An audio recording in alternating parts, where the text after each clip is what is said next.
багтаа их төрсгөл хөвтэйсэн та. Аюу энэ болж өгөөрөө жоох явчих галээд нэг тийм жоохон төрсгөөдөлтэй. Манай ээж аваа 12 дахь салаад явсан. Тэгэл 6 дахь ангид төгсөөд шилжгэж гараад дахиж сургууль суугаагүй. Ямар ч явах сонирхол байхгүй болсон. Ингээл ямар ч хичээх тийм уран байхгүй болсон ч юм. Тэгэл 14 мөрөв 15 хүрээл ажил хийж эхлэв. Ганцаараа амьдарч эхэлсэн. Тэгэл зөөгч мөгч гэл. Тиймэрхүү ажлууд хийдэг байсан. Тэгэл цааш юм ингээ болохоор манд одоо ингээ чиж байгаа хичээдэй гэл байдсан чинь тэгэл гин шүүхөөрл мөрлөл энд орж ирсэн дээ.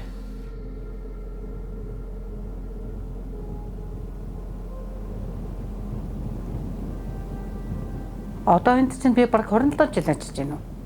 Ер нь бол янз бүрийн гэр бүлээс орж ирж байгаа хүүхдүүд, янз бүрийн насны хүүхдүүд ингээд орж ирж байгаа. Ерөнхийдөө эхлээд орж ирэхдээ бол бүр нүдэнд нь ингээд галгүй, гойныг хурсан, айдас хүдстэй.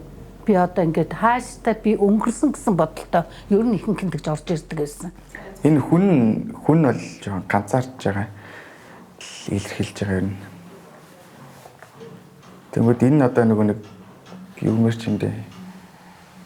Шал өөр ертөнц одоо ингээд ертөнц донд одоо гацсан хүн юм юм. Би өөрөө их жоохон татгшаа хүн. Уур дээр л жоохон. Заримдаа үе ингээд ямар ч контрол болоод айгу төргөө ууртай болчтой. Тохоо үедээ байгаа хүмүүс айгу үгүй яддаг ч юм уу. Өөрийгөө ямар ч тийм барих юу болчих хэдтэй. Тэрнээс л айгу хайтай.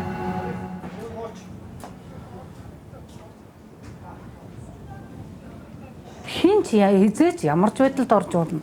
Тэгэхээр тэр хүүхэд насандаа тэгж гэмт хэрэгт холбогдоод ингэж байгаа тэр одоо хүүхдийн сэтгхүүг л одоо нийгмийн талаас нь маш одоо сайн харж хандаж энэ хүүхдүүдийн төлөө тэр багш нар тэр нийгмийн одоо тэр хүүхдийн байгууллагууд бүх одоо зүгээр гудамжинд тавьж байгаа хүмүүсүүд ч гэсэн маш зөв талаас нь харах хэрэгтэй гэж бодож байна.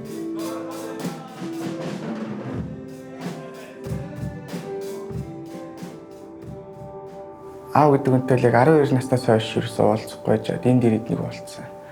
Би ч нэг ирэхгүй байх гэж боддог байсан. Би ч тэгээд өөрөө ямар ч гавь байх шиг л дотроо. Тэгэл аав шууд ирээл надтай ярилцаал. За миний хүнээд тэгт навих баярлаа. За наа явж хүүгээ март тавь юм байна гэл. Их баярлаа. Манай ач тэгэл ажилдаа явж ирчихэл. Надтай ерөөсөө нэг амьд харилцаж нэг удаа яг тийм дотн аав хүүгийн тийм яриа хийж үдчихэж байгаагүй. Ими тимийн гараад тэгэл би юу аавд хэлэхээс илүү сүултээ ингээд аавд хэлэхээс ч имийгээд нуугаад жоохон өөрөө шийдэхийг хичээдэг болсон. Тэрэнд аягүй их гомддог байсан.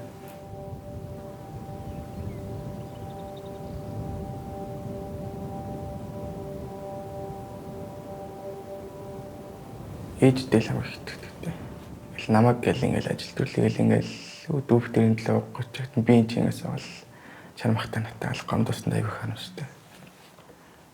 Тохонд ярилцж ажил уучлахгүй чадаагүй л юм. Жаа ингээд толоод ирэхээр самнаас ивлээ гарч өгөхгүй. Тэгэл яг тэр үед үнэхээр яг ээж өөр салаагүй ингээл байсан бол тэгэл энд ингээд сууж явахгүйсэн байх. Энэ цоохын хооронд хичээлд яваад сурхнуудаа сураал явж байгаасан байх гэж аягүй боддог байсан. Тэгтээ дагаазаас ээж авдаа буруугаа өгдөг. Миний ч гэсэн буруу энэ байгаа.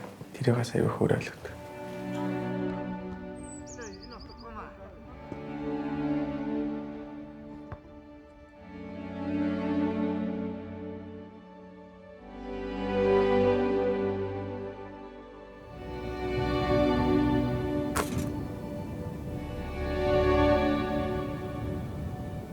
Өнөөдөр гараад шууд сурна л гэж бодож байгаа. Тэгээ сураал төгсөөл барилгын инженерээр явбал ажил мэргэжилтэд өөрийн гэсэн зорилготой нэг хүрхэн тийм охинтой болол. Тэгээ охиндоо бүх амьдралаа зориулна гэж